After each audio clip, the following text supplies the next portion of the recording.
Windows XP की system फाइलें copy करना।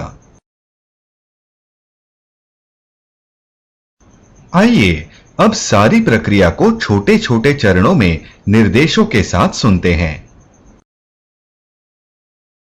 कंप्यूटर को ऑन करें।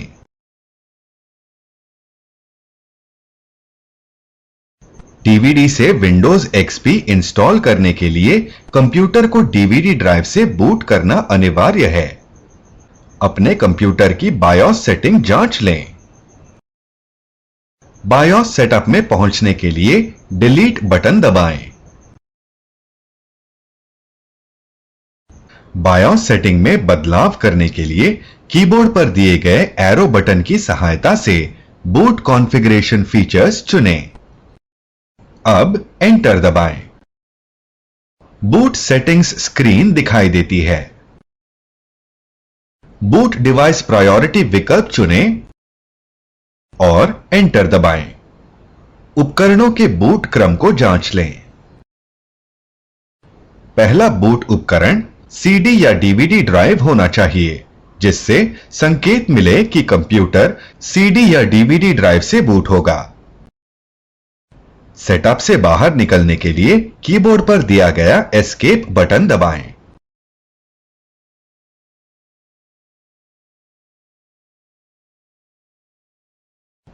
सीडी या डीवीडी रोम में बूट होने योग्य विंडोज एक्सपी की इंस्टॉलेशन सीडी या डीवीडी डालें।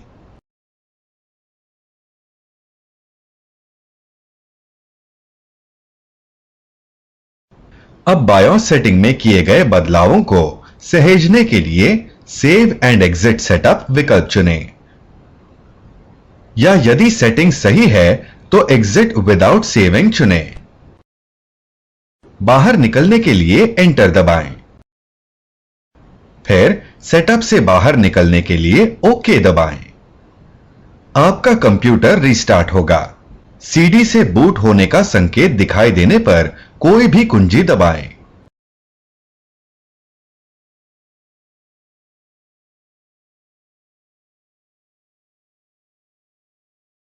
यदि आप संकेत नहीं देख पाते हैं तो रीसेट कुंजी की सहायता से अपना कंप्यूटर रीस्टार्ट करें। विंडोज सेटअप फाइलें लोड करना शुरू करेगा। कृपया ध्यान दें कि इस प्रक्रिया में कुछ समय लग सकता है।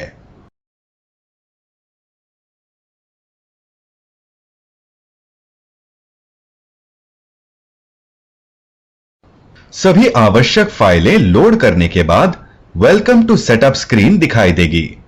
इस स्क्रीन पर 3 निर्देश होंगे। विंडोज एक्सपी सेटअप में जाने के लिए एंटर दबाएं। विंडोज रिकवरी कंसोल में जाने के लिए आर दबाएं। सेटअप को छोड़कर बाहर आने के लिए F3 दबाएं।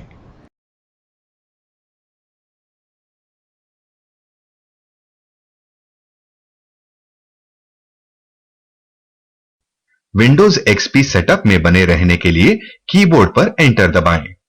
लाइसेंस अग्रीमेंट पृष्ठ दिखाई देगा। लाइसेंसिंग अग्रीमेंट स्क्रीन को पूरा देखने के लिए पेज डाउन कुंजी दबाएं। लाइसेंस अग्रीमेंट को समझने के लिए अग्रीमेंट के नियम व शर्तें पढ़ लें। पढ़ लेने के बाद कीबोर्ड पर F8 दबाएं।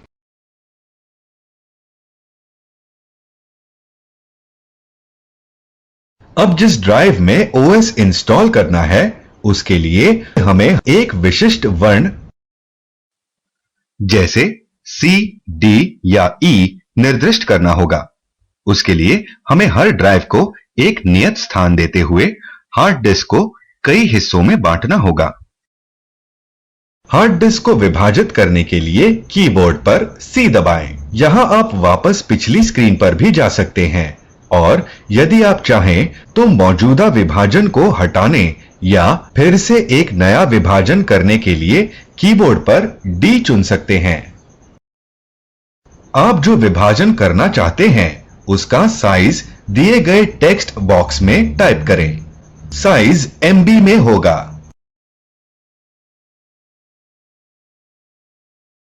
अब विभाजन करने के लिए एंटर दबाएं।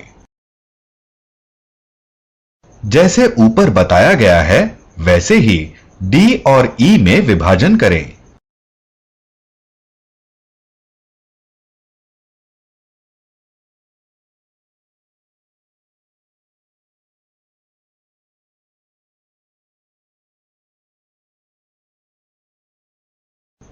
विभाजन हो जाने के बाद डिफॉल्ट रूप से वह स्क्रीन दिखाई देती है जहां आप NTFS फाइल सिस्टम की मदद से विभाजन को फॉर्मेट कर सकते हैं।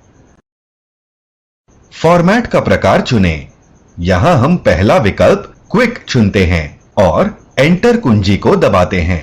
विंडोज अपने आप ही चुने गए विभाजन को फॉर्मेट कर देगा।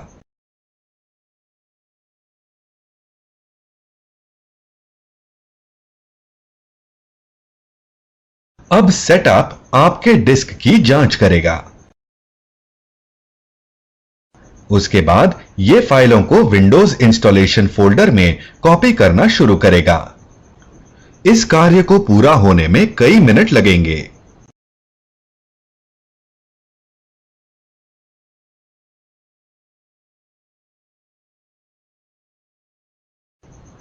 कृपया प्रतीक्षा करें। विंडोज XP कॉन्फ़िगरेशन सेटअप शुरू हो रहा है।